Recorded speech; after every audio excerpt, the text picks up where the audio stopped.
ইসলামের দৃষ্টিতে পবিত্র জুম্মা বা জুম্মাবারের রাত দিন অপরিসীম গুরুত্বপূর্ণ। জুম্মার দিনকে সাপ্তাহিক ঈদের দিন বলা হয়েছে। জুম্মার দিনের সব ও মর্যাদা ঈদুল ফিতর, ঈদুল আজহার মতোই এই দিন ইসলামের ইতিহাসে বড় বড় ও মহৎ কিছু ঘটনা ঘটেছে। জুম্মার গুরুত্ব আল্লাহ তালার কাছে এত বেশি যে কোরআনে জুম্মা নামে একটি স্বতন্ত্র সূরা নাজিল হয়েছে।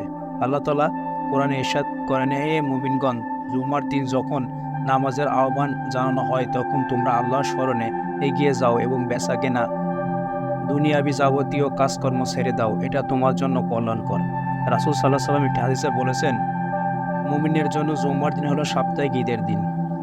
এক হাদিসে নবী সাল্লাল্লাহু আলাইহি ওয়াসাল্লাম ইরশাদ করেছেন, যে দিনগুলো সূর্য উদিত হয় ওই দিনগুলোর মধ্যে জুম্মার দিন সর্বোত্তম। ওই দিন হযরত আদম আলাইহিস সালামকে সৃষ্টি করা হয়েছে, ওই দিনই তাকে জান্নাতে প্রবেশ করানো হয় এবং ওই দিনই তাকে জান্নাত থেকে বের করে দেওয়া হয়, আর ওই দিনই কিয়ামত অনুষ্ঠিত হবে। মহানবী সাল্লাল্লাহু আলাইহি ওয়াসাল্লাম আরও ইরশাদ করেছেন, জুম্মার দিন দোয়া কবুল হওয়ার একটি সময় আছে। কোনো মুসলিম যদি সেই সময়টা পায় আর তখন যদি সে নামাজে থাকে তাহলে তার জন্য কল্যাণ কামনা আল্লাহর করুন। রাসূল সাল্লাল্লাহু আলাইহি ওয়াসাল্লাম ইরশাদ করেছেন, তোমরা জুম্মার দিনে আমার উপর বেশি বেশি দুরূদ পাঠ করো, কেননা তোমাদের পাঠিত দরুদ আমার সামনে পেশ করা হয়।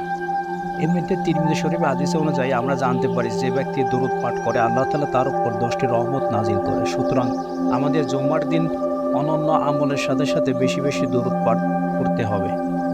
রাসূল সাল্লাল্লাহু আলাইহি ওয়াসাল্লাম বলেছেন, জুম্মার দিন যখন আসে ফেরেশতারা মসজিদের দরজায় দাঁড়িয়ে প্রথম থেকে পর্যায়ক্রমে আগন্তকারীর নাম লিখতে থাকে।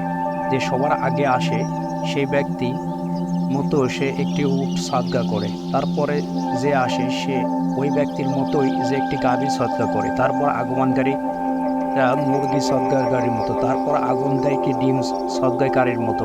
এরপর যখন ইমাম খুতবা দিতে বের হন তখন ফেরেশতা তাদের দপ্তর বন্ধ করে দেন এবং মনোযোগ দিয়ে খুতবা শুনতে থাকেন।